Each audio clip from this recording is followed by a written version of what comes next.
This podcast episode was made possible in part with support from Sacred Rights, a project funded by the Henry Luce Foundation and the E. Rhodes and Leona B. Carpenter Foundation and hosted by Northeastern University.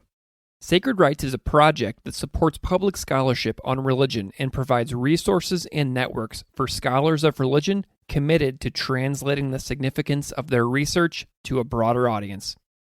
I recommend you learn more about Sacred Rights on their website at sacred-rights.org or find Sacred Rights on Twitter at sacred_rights.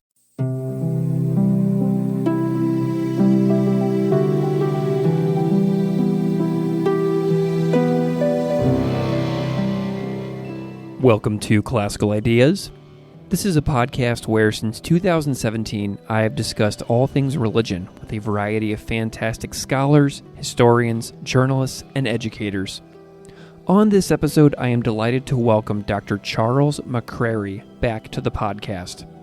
Dr. McCrary was last here on episode 239 in May of 2022 to discuss his fantastic book, Sincerely Held, American Secularism and Its Believers, which recently received the Award for Excellence in the Study of Religion from the American Academy of Religion. On this episode, we continue the conversation on religious sincerity in the United States by diving into two court cases. First, we discuss the 2018 court case Masterpiece Cake Shop versus Colorado Civil Rights Commission, where Jack Phillips refused to bake a wedding cake for a same-sex couple.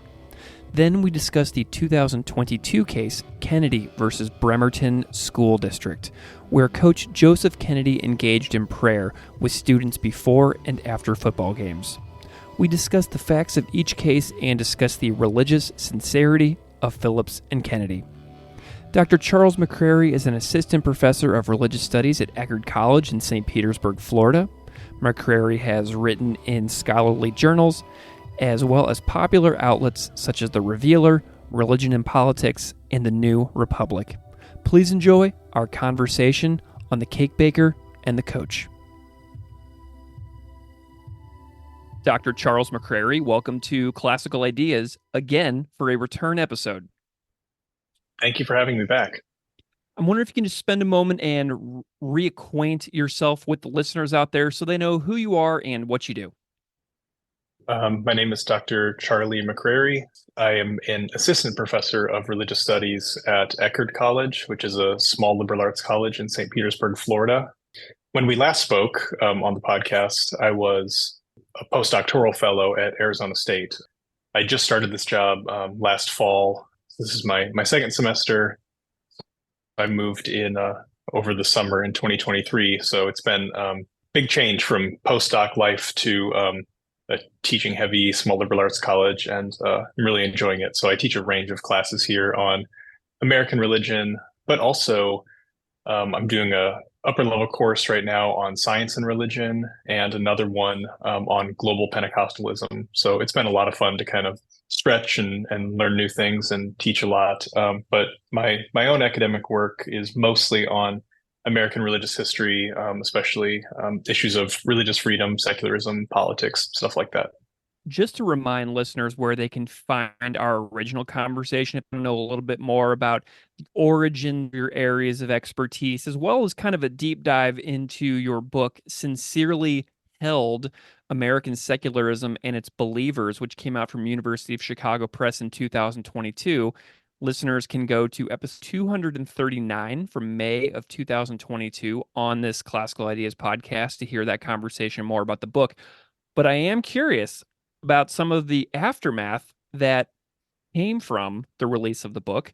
I know that the book won an award I heard about, so congratulations on that, because I saw that you won the American Academy of Religion Book Award for the Award for Excellence in the Study of Religion. So I am super curious about the post-release period of the book, how the last 2 or so years have gone in the life of the book, and kind of your reflections on that process, and maybe a little bit about that award too. Yeah, thank you. It's been really great. I mean, I think the reception has been good.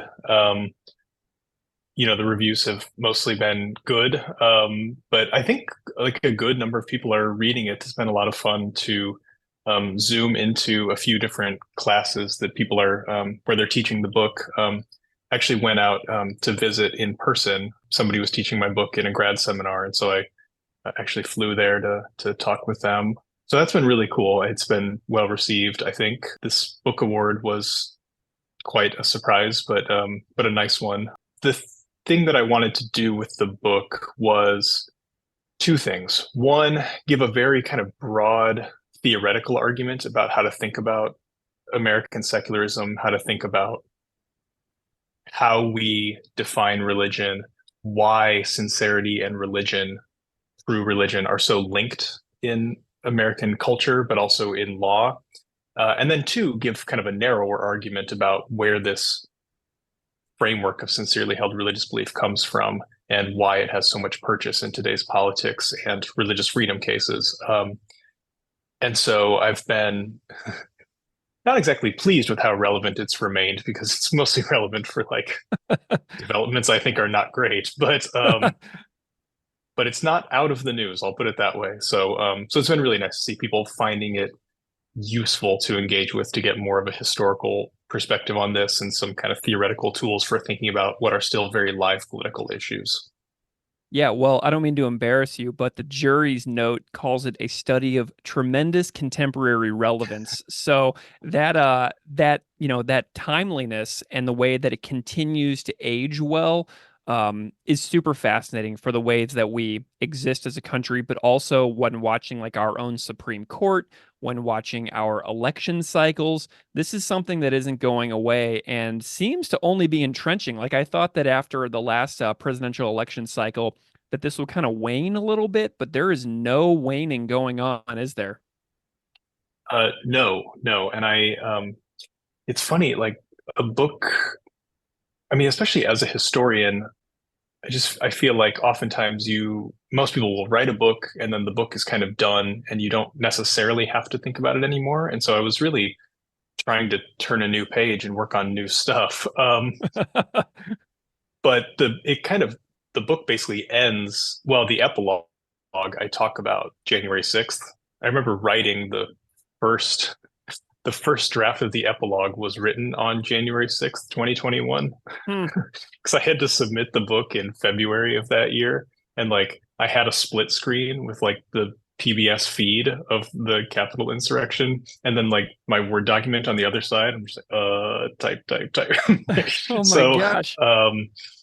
that's kind of where the book leaves off. And even though most of it is older and more historical, it does carry up to the present. And so I feel some kind of obligation to kind of think about, if there were more chapters, there are more chapters to the story. If there are not more chapters to the book, what would they look like? So I've been kind of keeping at least one toe in those waters and keeping an eye on the courts, but also these legal organizations that use sincerely held belief and free exercise law to push their agenda or represent their clients. And yeah, like you said, they are, if anything, really gaining power.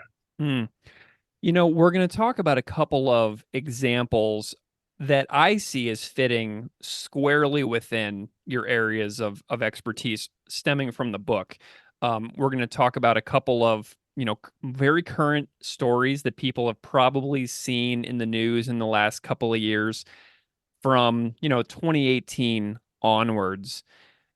And the two things that we're going to talk about specifically are the cake baking story that is sort of at the center of the like a 2018 case about a cake shop and a civil rights commission, and then another about a football coach who gained some notoriety on the field. And so what I want to know is like, tell me a little bit about how you branched out from the book into some of these other current events projects.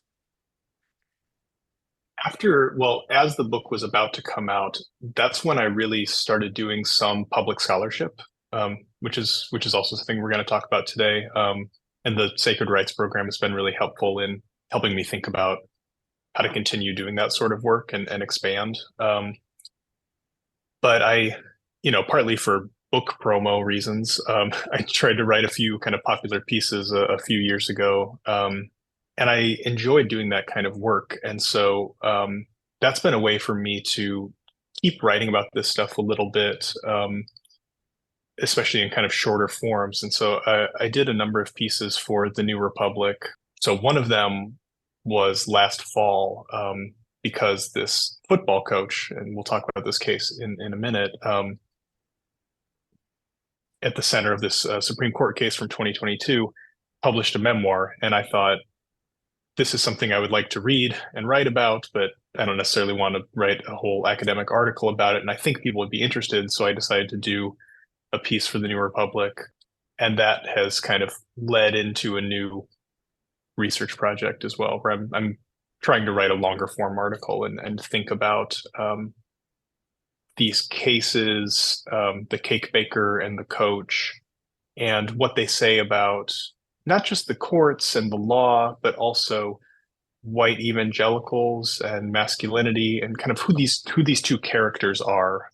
All of that kind of stems from the book and the sort of things that I was tracking there, but is branching off into slightly new directions. Yeah, what do you think that listeners need to know about evangelical masculinity in the United States right now? Like, what are some of the most important things that kind of keep you engaged in that particular topic? I mean, that's an interesting framing of it. I'm just kind of getting engaged in it, actually. I don't think, I mean, I think it's always been something I've been paying attention to because it's important. And there's been a lot of scholarship in recent years on white evangelical masculinity for some obvious reasons. The Christian right these days, whether this is a correct impression or an incorrect one, seems to be more, at least noticeably, kind of militant and more machismo than in past years. I don't know if that's necessarily true. Maybe it was always there, but so scholars like, Kristen Dumais have written really compellingly about, in her book, Jesus and John Wayne, about the kind of style of evangelical masculinity that privileges violence and militarism and a certain sort of rugged manliness, right? She kind of traces through American history. So I started to get interested in that because I was thinking about Kennedy, the football coach. So maybe I should just say something really briefly about that case, or maybe about both cases. So the first case, 2018, is Masterpiece Cake Shop. This is a Supreme Court case. Listeners probably remember this. There's a cake baker, this guy named Jack Phillips, who refused to bake a cake for a same-sex wedding because it violated his religious beliefs. That violates the anti-discrimination laws. You can violate laws sometimes if it's in order to further your religious belief or in order to protect your religious belief, right? It was also a free speech case, right? They said that making him make the cake would be to compel him to speak a message that he didn't want to speak, right? So there's this whole weird exchange at the Supreme Court about whether a cake is speech because it's artistic expression. One of the justices, I think Sotomayor, asks, like, okay, is a hairdresser, is that speech? Is a hairdo speech? And the lawyer says no. And she's like, okay, what's the difference? So they like go back and forth. But so that's that case. I was really interested in Phillips, the cake baker, as a character. And then when the Kennedy case happened, this is this football coach who was praying with his players at a public high school in Washington State. And he was told to stop praying because, he represents a secular public school that's seen as a violation of the Establishment Clause, church-state separation. He says he's going to keep doing it because it's his free exercise of religion. And long story short, he wins as well. I had read Phillips's memoir because I was interested in kind of how he presents himself, especially as a cake baker.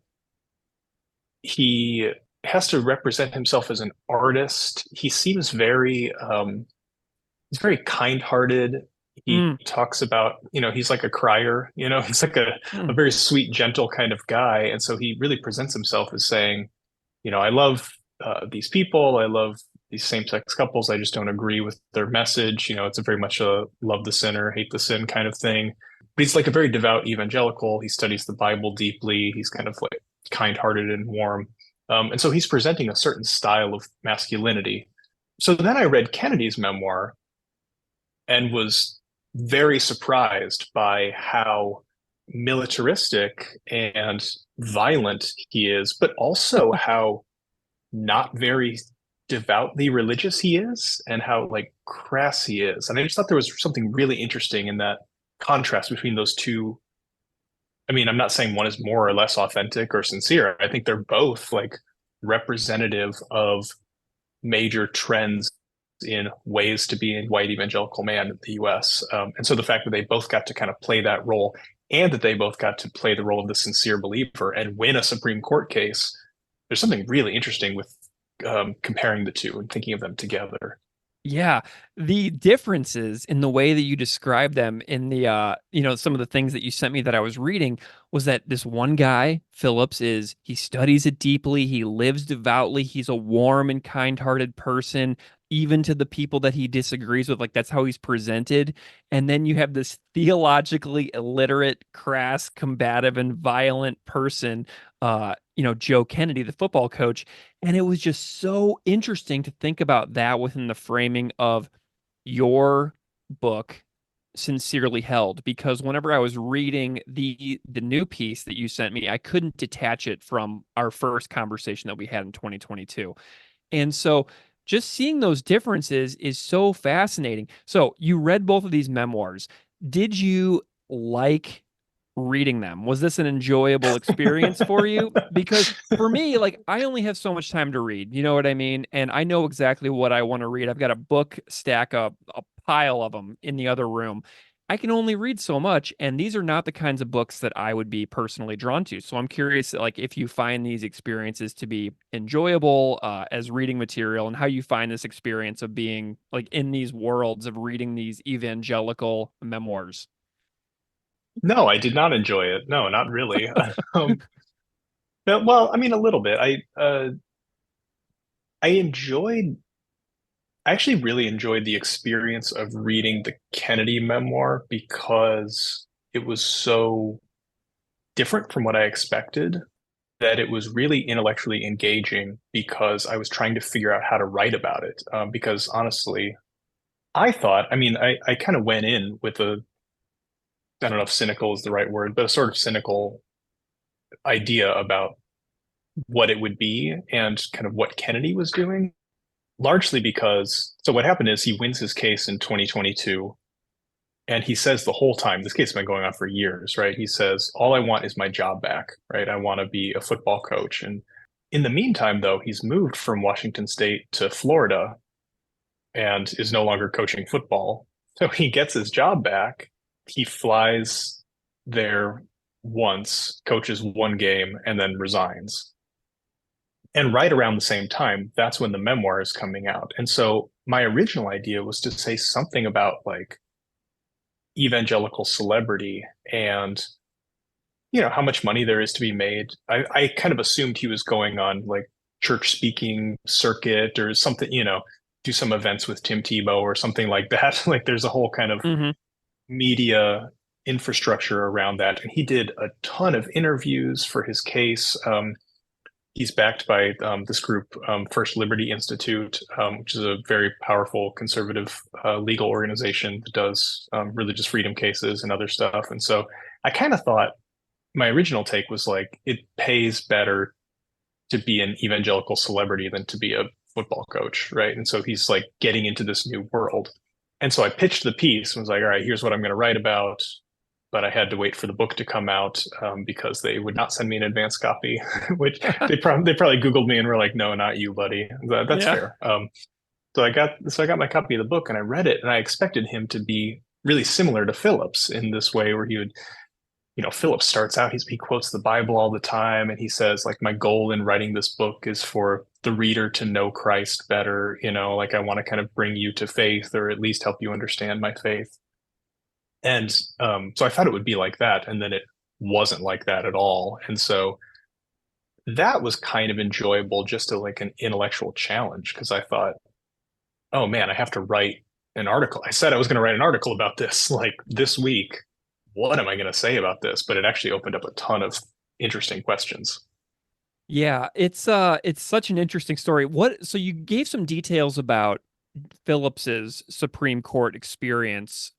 What stands out to you about the Kennedy's Supreme Court hearing experience? Are there any details that really kind of stand out to you about what made that, that hearing and that Supreme Court experience interesting?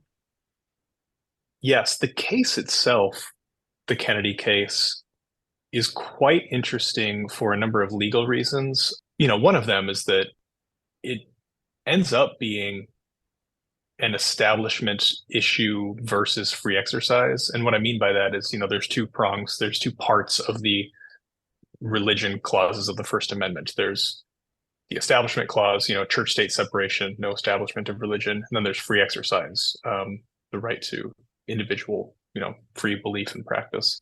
And these have kind of been in tension for many years now as they both kind of expand what they mean. But it really comes to a head in Kennedy, where one side is saying you can't pray with kids in school because that violates the Establishment Clause. And he's saying, in so many words, I actually can violate the Establishment Clause because it's my free exercise right to do so. So it's a very weird case, and he wins. I mean, that's the way things have been trending for a while. But it holds a lot of. I mean, we're already seeing quite a few cases come up now that are citing that as a way to exempt even public employees from, what used to be kind of established, not just anti-discrimination law, but establishment clause jurisprudence. You can't do certain sectarian religious things. You can't proselytize, whatever, especially when there's kids involved. You can't coerce children into praying and that sort of thing. That's getting challenged more and more on free exercise grounds, which is another reason that the case is important. The reason First Liberty Institute even took it up, I think, it's not because the dispute itself matters. I mean, when you think about the actual substance of it, like, can this guy pray at the 50-yard line or not? Like, it's not actually a very important question, compared to, like, can the EPA pass regulations or not? Like, the Supreme Court does some things, or like, do you have a right to an abortion? Like, these are things with a lot of obvious import, whereas, like, can this guy pray or not doesn't seem like it matters. But the reason I think these legal organizations poured so much time and resources into it is that they see free exercise as a way to avoid laws that they want to avoid, a way to elevate certain people's individual rights over and above protections for others. That's what they're kind of laying the groundwork for. And I think that's why it matters. And also, I mean, from my own like political perspective, why it's like a dangerous and concerning development. Something else that I'm interested about is the difference between Phillips and Kennedy's biblical literacy. Phillips is very, very well versed. And I love in the piece, Kennedy is described as theologically illiterate. How does that come out in his dialogue, in his the way that he talks about religion and spirituality? Like, because if you're theologically illiterate and you're saying stuff about, your free right to a certain religious practice and belief, but you don't know what that actually says, what is he like whenever he's like talking about his own knowledge or lack of knowledge? I think he is like most American believers, actually. Mm-hmm. I think most people don't have a good theological understanding of what they believe. I think most, even evangelicals who are, seemingly devout or serious, most of them don't read the Bible all that much. Mm-hmm. I mean, polls show this. And so I think in some ways, Phillips, the cake baker, seems like a more kind of prototypical white evangelical. And maybe he's a more exemplary one or something like that. But I think Kennedy is actually a more typical, common type of believer, which makes him a really interesting case study, I think. He talks in the memoir pretty openly. he uses, I wish I had the exact quote in front of me. It's somewhere in the piece. He says, I don't quote a lot of scripture. To be honest, I don't know a lot of scripture. Says, I don't really read the Bible because I hated reading as a kid, which is just so interesting. It's so like antithetical to what we often think of as like what evangelicals are all about, right? They're book people. They've got all these presses, all these Christian bookstores. Like they read, they go to Bible study, and he's like, "Yeah, reading. I don't do that." So, what do you make of this guy? But what's interesting about it is that he still believes sincerely, and that's what actually matters. Like there is no test of orthodoxy. You don't have to be correct in your beliefs or even like deeply learned. You just have to believe them sincerely. And so his way of believing is this kind of, he's a Christian, he believes in Jesus, he feels like God talks to him in a kind of quiet voice. It's just a sort of notional, vibes based kind of, God is there supporting me, and he kind of shows me that he's there through little coincidences. He's got a bunch of examples where he talks about like good things happening to him and then saying, this couldn't be a coincidence. Like that was evidence of God's guidance or favor or something like that. But I think it's a kind of, I say theologically illiterate, not to like disparage him necessarily, but just to say he does not know Christian theology very much at all. But neither do most people. So Right. are they sincere believers? Do they count? Do they get religious freedom protections? Well, as it turns out, yes. But it's very strange how that works. That is so fascinating. Are there any other cases kind of in the works or actively happening right now that you're keeping an eye on or anything like that? Is there anything else coming up that's kind of in a similar vein to these two figures, Kennedy and Phillips? Yeah, there will be some. I have been teaching a lot, and so have not been keeping as close a tab on these things as I normally do. There are a number of cases winding their way through the courts at the lower levels now. Some of them dealing with teachers, especially, and what they have a right to do in the classroom. There've been a few specifically about teachers in high school settings who are misgendering their trans students, Hmm. and then claiming that they have a right to do that for free speech purposes, but also for freedom of religion purposes, that it would violate their religious conscience if they were to call a trans student by their preferred pronouns. So there's stuff like that.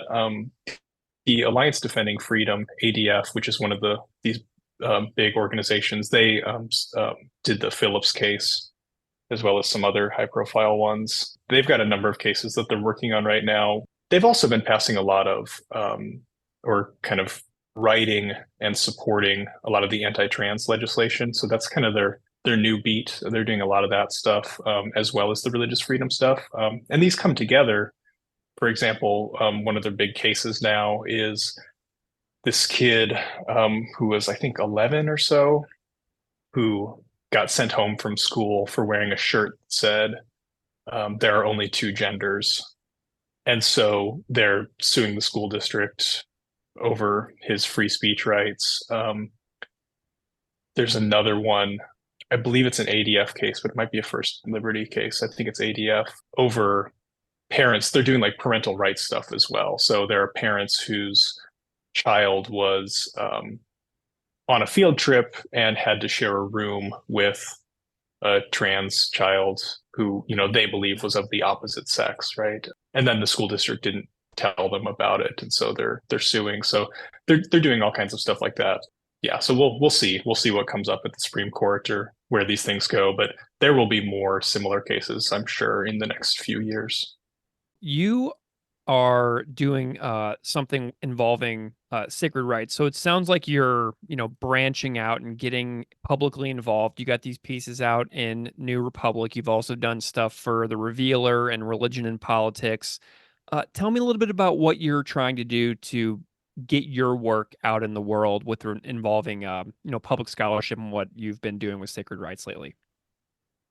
Yeah, so I'm a member of their extended fellowship cohort. So we met in person in January and got like a 3-day training, um, going through different types of public scholarship different types of publications, and then like really practical advice about how to pitch and that sort of stuff. And so we'll be meeting monthly for 6 months and working on, workshopping pieces and getting them out. What I'm trying to get out of the program is to try to figure out how to write in kind of different subgenres of public scholarship, maybe do some op-eds or, well, more podcasts or something like that.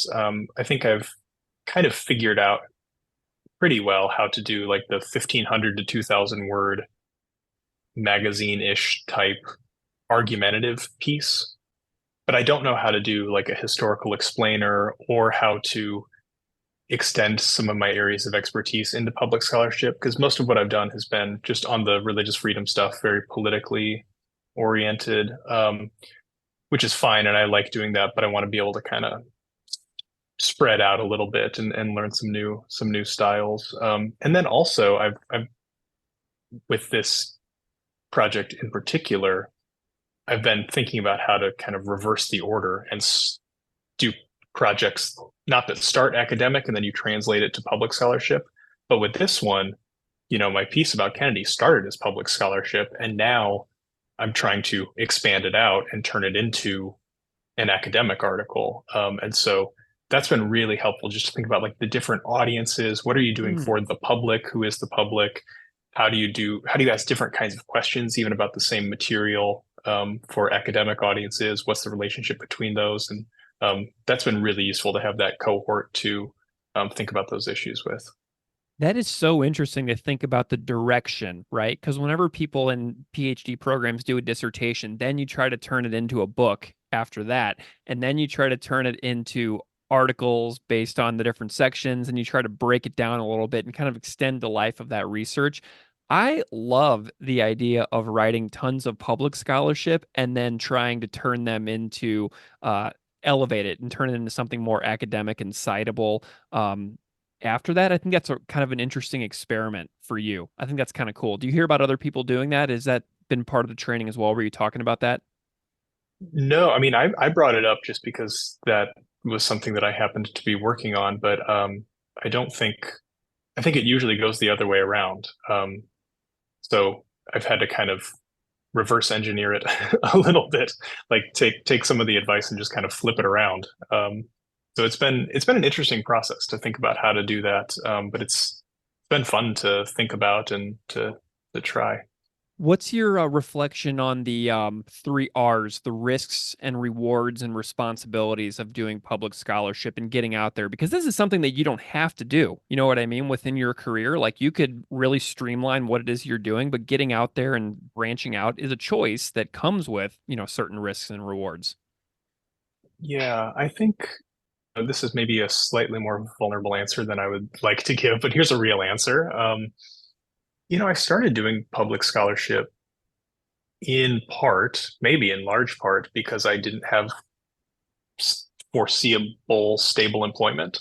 And I was also, trying to sell a book and so on. But I was kind of thinking about off ramps, right? Because it looked like, I did 5 years of postdocs, so I wasn't going to do a sixth. So I was trying to think about what else I can do with this expertise and thinking about, what would it look like to try to do a little freelance writing or maybe do a trade book or something like that. And so I was kind of getting involved in public scholarship partly to think about alternative careers, Hmm. since I thought I wasn't going to be a professor.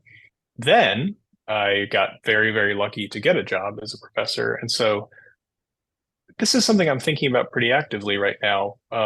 What is the reward? What is the benefit for doing this? In terms of risk, I think it's much different. I'm, a white man who's employed by a private college. I don't think there are many risks, even though I write about sort of politically touchy subjects. Hmm. I wrote a piece about like the Florida legislature or something. If I worked at a state university in Florida, there would be risks to doing that. I don't really have any risks, and so that also makes me think about how to use that kind of privileged position for good, and say things that I'm allowed to say because I don't really think people are going to come after me. The rewards, though, for me have been just finding a bigger audience and not even translating my scholarship, but writing in a different way that engages, the sorts of people who read magazines and who read online commentary. Um, some of the pieces that I've written have really taken on a life of their own in debates in Reddit threads, which Hmm. I didn't know about until my friends sent them to me. Like, you're at the top of the Reddit politics page, and there's just like Wow. hundreds of comments debating about these really important issues. Like, that to me is really rewarding to be able to, That's great. yeah, like many, many more people read that.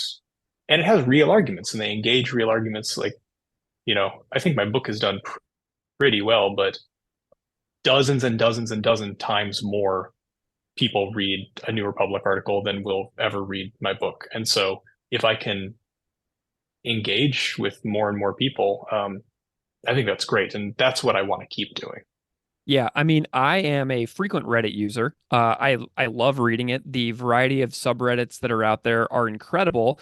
And if you are not bringing your A game to a lot of those conversations, you are relegated to oblivion in those comment sections. So I Yes. mean, you really have to bring your best effort, and you really have to be willing to like go to bat for with some pretty heavy amount of writing. So there's Yeah. a that's not a joke. No, And and there are smart the people. I impact is mean, good. yeah, I think that's, I mean, with public scholarship, I try to write. I mean, we always talk about, it's not about dumbing it down, it's about simplifying or translating or something like that. But I don't even think it is about simplifying our ideas. I think it's just about presenting them a little bit differently because, at least in the types of pieces that I write, I do think there's value in like some kind of basic explainer. What is this thing? Somebody is Googling it and needs 800 words about what a thing is. But with the kind of stuff that I write, the audience is smart and they want to debate things and they want to like really understand issues. And yeah, like you said, if your argument isn't good, the Reddit people will tear you up. So Yeah. it's a real challenge and a fun one. Well, Charlie, I have really loved reconnecting to talk about some of these specific court cases. Your information and your experience of like getting this book out there, winning this cool award, and then also seeing what you're doing land with some new audiences. Really cool. I mean, that's just one of my favorite things about doing a podcast like this is being able to be like regularly engaged and regularly talk to folks and be able to put things out at an output that a lot of scholars and academics don't get to experience. That's what I love about doing what I do here on this show. So I'm delighted to have you as a return guest to talk about what you're looking at these days because your work is so current and modern and here and now that sitting with you and talking with you in real time is just like learning about current events for me, which just informs me and my Yeah. immediate surroundings and society. So like that's why I love talking to folks who are studying stuff like you do, you know? Oh, thank you. Yeah, I appreciate you saying that. So, if you wanted to direct people to anything, is there anything that you'd like to promote or, you know, tell people to say, go find XYZ? Where would you direct their attention? Well, I think Twitter is dying, but I'm on it still. So when I do write public pieces, I'll put them out there. But also just my faculty page has links to most things, has a link to my CV if people want to see what I've written. My pace of putting things out has slowed down a little bit this year, but yeah, more public scholarship is on the horizon, and I will tweet about that or put it on my faculty page at Eckerd. Awesome. Well, I also just Googled Charles McCrary, the New Republic, and immediately the first thing that pops up is the making of a crass religious freedom celebrity about Joe Kennedy. and his praying football coach win at the Supreme Court. So if anybody out there just Googles that, but you can also look in the show notes where I'll put a couple of links for things that you've written that people can click on and go check out. So if you're listening and want to read these pieces, go look in the show notes below. Dr. Charlie McCrary, thank you so much for coming back on Classical Ideas. What a pleasure. Thank you again for having me.